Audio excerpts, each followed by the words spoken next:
If you purchased MECCHA CHAMELEON and never ended up changing your graphic settings, this is the video for you.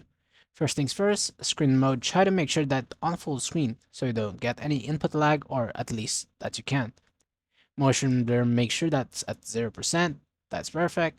Frame rate, I'd really recommend having that cap. VSync off, even if you have a really good graphics card, I'd recommend turning that off for the input lag.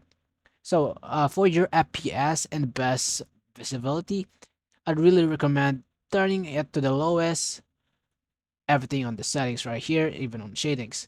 But for me, I don't really go on the FPS and visibility.